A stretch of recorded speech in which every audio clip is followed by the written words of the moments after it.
नमस्कार, मी गौरी सूर्यवंशी. एस मराठीमध्ये आपलं स्वागत. वळूया आजच्या बातमीकडे. नाशिकच्या सिडको परिसरातील त्रिमूर्ती चौक येथे 2 युवकांवर धारदार शस्त्राने हल्ला केल्याची धक्कादायक घटना समोर आली आहे.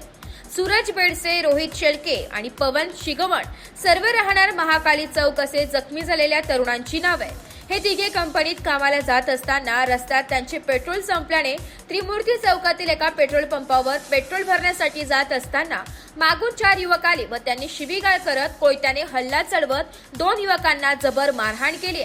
या मारहाणीमध्ये दोघी जखमी झाले असून मारहाण करून संशयित फरार झाले.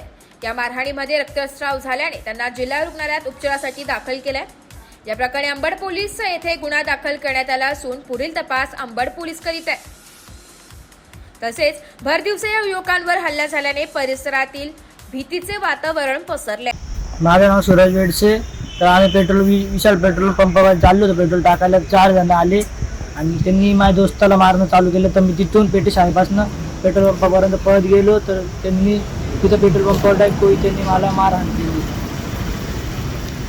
किती जणांनी मारहाण केली? 4 जण होते. काय कारण होतं तुम्हाला मारण्याचं? काय माहिती, कारण नाही माहिती. आम्ही चाललो होतो फक्त. मारताना काय बोलत होते? फक्त बोलत होते कविता सोड, कविता सोड. आणि तुम्ही किती जण होते? आम्ही 3च जण होतो. इथलं आम्हाला 2 जण मारले. कुठे चालले होते तुम्ही? पेट्रोल पंपावर पेट्रोल टाकायला. तक्रार दाखल केली? हा, तक्रार दाखल केली आता. Bureau report, S Marathi news, Nashik. अशाच नवीन ताज्या घडामोडी जाणून घेण्यासाठी आमच्या एस मराठी न्यूज चॅनलला लाईक करा, शेअर करा, सबस्क्राईब करा आणि बेल आयकॉनला क्लिक करायला विसरू नका.